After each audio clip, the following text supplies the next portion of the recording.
All right, welcome to level 4. Level 4 this week is going to be proofs by contradiction. So here's a little background on that.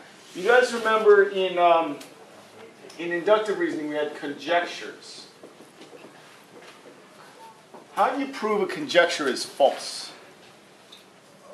What do you need to prove a conjecture is false? Put a counterexample. A counterexample. We need a counterexample to prove that conjecture is false. All right. A lot of times what we do with a theorem, of course, the idea with a theorem is that somebody tried to come up with a counterexample and they couldn't. Well, what we're going to do is we're going to prove that this theorem is true by trying to make a conjecture against it and proving that conjecture is false. So we're going to find a counterexample to something that is essentially a theorem, or sorry, a conjecture against the theorem. You'll understand it better when I start to explain it. If two angles are across from each other in an intersection, measure of angle A is never greater than measure of angle B. So, what is an intersection? Two things that intersect. When do they cross? Yes. Yeah. So, if this is my intersection, then angle A here, angle B here, the theorem is saying that A will never be greater than B. Well, I'm like, okay, I want to try to make a conjecture against that. So you try drawing angles across from each other where measure of angle A is greater than measure of angle B. So I'm like, okay, you know what? I'm going to say that this one is 62 degrees and this one's only 60 degrees. Is that fair? Am I allowed to do that? No. Why not? It's not correct? They're supposed to be congruent. Why are they supposed to be congruent? Because they're vertical. Those are vertical angles. Okay, so you're catching on. Will this work? No, it did not work. Obviously, me just putting these numbers here doesn't make this one bigger than this one, right? These are intersecting lines, and when these are intersecting lines, what's the relationship between these two angles? The relationship is they are vertical angles. I'm using the wrong word. They're vertical angles, and what do we know about vertical angles? They always have the same. They're always congruent, right? That's called the vertical angles theorem. So, what theorem makes it impossible for me to make angle A bigger than angle B? Vertical angles theorem.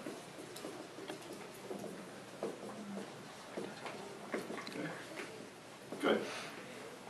Now, why does this theorem make it impossible? Because vertical angles are always congruent. You're right, but there's one extra thing. Angles across from each other in an intersection are vertical angles. You understand what I'm doing? I'm tying it together step by step. So the first thing it says that the angles across from each other in an intersection, right?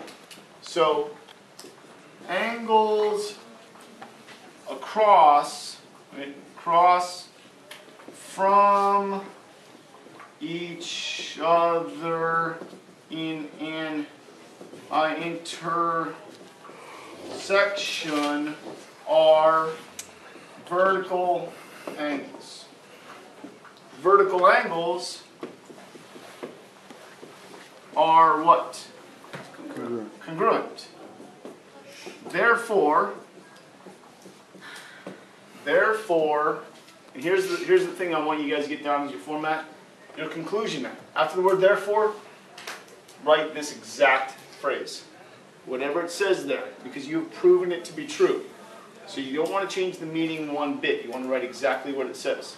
So therefore, if two angles are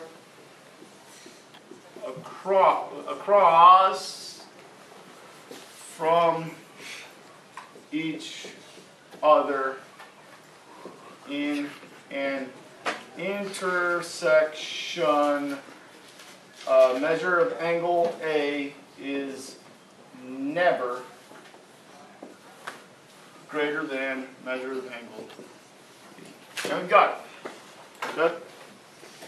So take it through the idea again. Basically, you come up with a theorem.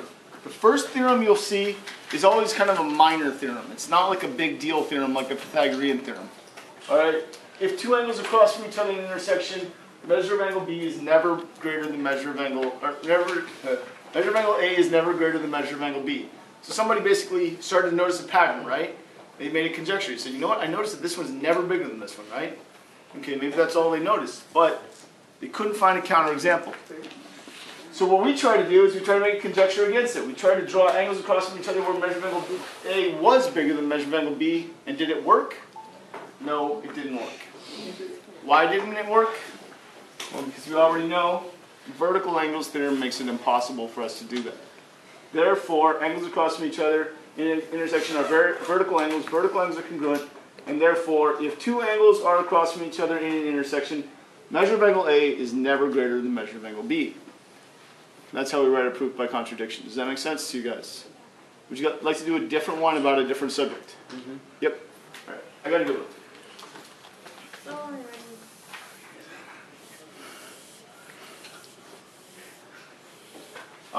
It'll be on the video. Alright, also, you might notice, that's the reason I'm using two colors. These problems will be highly formatted. Yay! It means the black is not coming down, just the blue is coming down. Okay, theorem. A quadrilateral with three right angles has to be a rectangle. Well, try drawing a quadrilateral with three 90-degree angles. That is not a rectangle. Okay?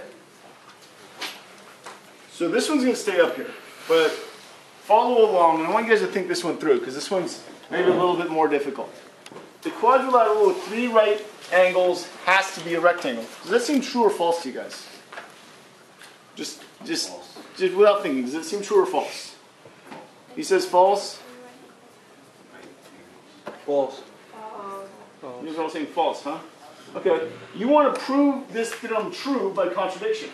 So you try drawing a quadrilateral with three 90-degree angles that is not a rectangle. So first of all, what do we know about quadrilaterals? Four sides. Four sides, right? So let's try drawing it. So I'm going to draw a side. Now, how many degrees will this angle be? 90 degrees. 90. Okay, how about this angle? 90. 90. And the next angle? 90. 90. Okay. And then this will go to here, and that'll be the end of my quadrilateral. Does everybody agree? Mm-hmm. Okay. Well, is there any way that that's something other than 90? Yes. No. Does it have to be 90? Yeah. Why does it have to be 90? Because all squares add up to. All squares? Wrong word. All quadrilaterals. All quadrilaterals have to add up to what? 360. 360. So if all quadrilaterals have to add up 360, does this also have to be 90? Yeah. Does that make this a rectangle? Yeah. Okay, that's interesting. What theorem tells us that all quadrilaterals have to add up to 360? Polygon interior angles theorem. Good. So, for all of you who said no, now what do you think? Does a quadrilateral with three right angles have to be a rectangle? Yes. Yes, it does. Because once you have three, the fourth one has to also be 90, right? So, will this work? No. No. What do you think the answer to this question will be every time? No. No. It will always be no. Okay.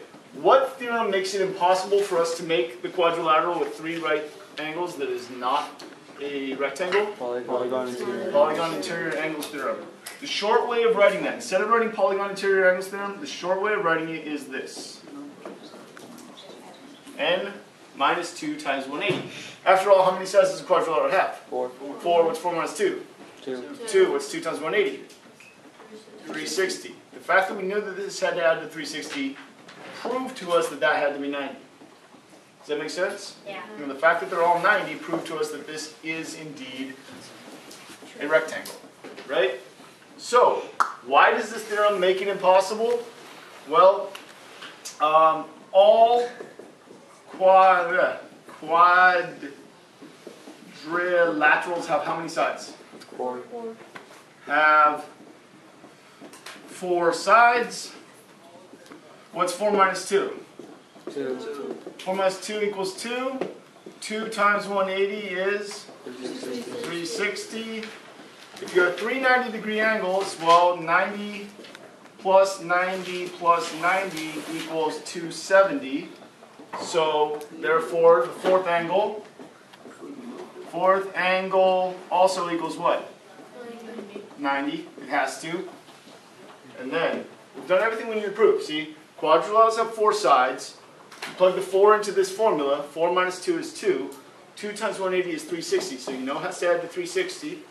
So, 90 plus 90 plus 90 equals 270. Therefore, that fourth angle has to also be 90.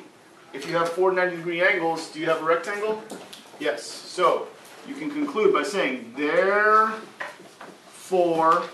a quadrilateral with 3 right angles has to be a rectangle.